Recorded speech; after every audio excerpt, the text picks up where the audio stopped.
6 questions we need the KPop Demon Hunters sequel to answer. Netflix and Sony are reportedly in early talks to bring Huntr/X back for an encore.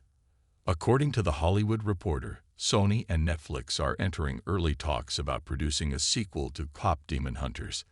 This is hardly surprising given the animated musical success, but knowing a follow-up is coming means we get to spend the next however many years speculating about what comes next. Spoilers ahead. Is Jinu alive?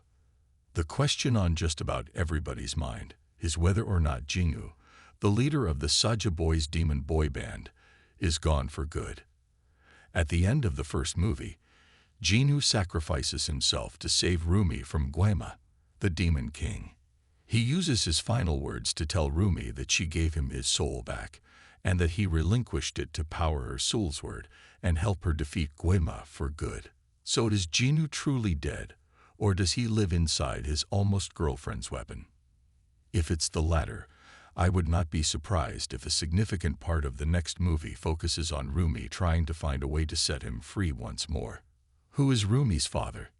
We know pretty much nothing about Roomie's father beyond the fact that he was a full-fledged demon by the time he met her mother, a demon hunter a generation before Huntr/X.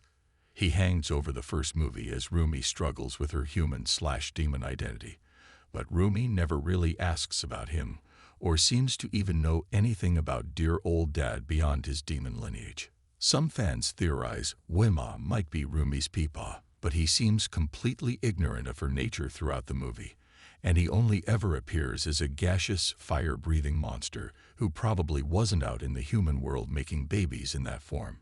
He can probably transform into a sexy hunk, the same way the Saja Boys do, but the fact that Roomie is entirely an enigma to him despite bearing his marks does leave room for doubt. C. Unanswered questions. What happened to Roomie's mother? We know Roomie's mom, Myung Ryu, was a member of the musical demon hunter group, the Sunlight Sisters, and that she was very close with Soleil, Roomie's caretaker and mentor. Early in KPop Demon Hunters' development, a concept that wound up being scrapped was that Soleil would have secretly killed Roomie's mother, leading to a falling out between her and Huntr/X's lead singer. Obviously, the two don't part on great terms in the final film, but this idea adds dimensions to the relationship worth exploring, even if, according to artist Simon Bake, it's not official or canon. As such, we don't really know what happened to Roomie's mother, or how she ended up with her demon partner.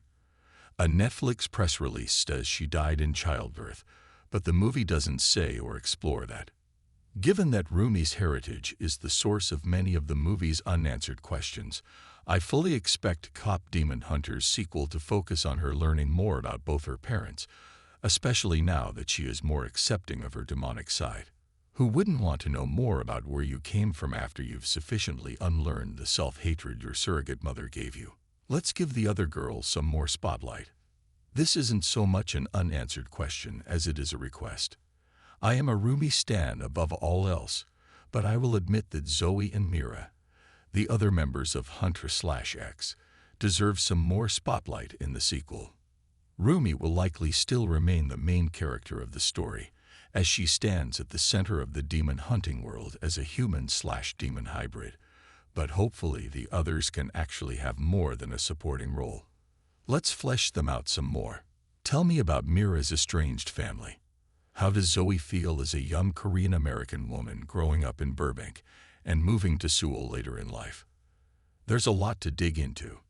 Did some members of the Saja Boys survive? In the final musical number, Huntr/X makes one last stand to push Guema and the Saja Boys back into the demon world and seal the Hanmoon barrier between both worlds. Our girls come out on top, but interestingly enough, we don't actually see two of the Saja Boys die on screen. Mira kills Abby, Zoe takes out Mystery, and Jinu dies defending Roomie. But Romance and Baby are never shown on the wrong end of Huntr/X weapons. Did they get away? Were there death scenes left on the cutting room floor? Could they return in a sequel? Maybe. But just who were the Saja Boys anyway?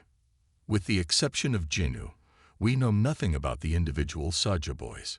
One might think they were merely an extension of Jinu's plan to steal Huntr/X's fans and feed them to Guema. But there's a theory, with some evidence to support it, that these four singing heartthrobs were, much like Jinu, people with musical ambitions that were turned into monsters by the Demon King.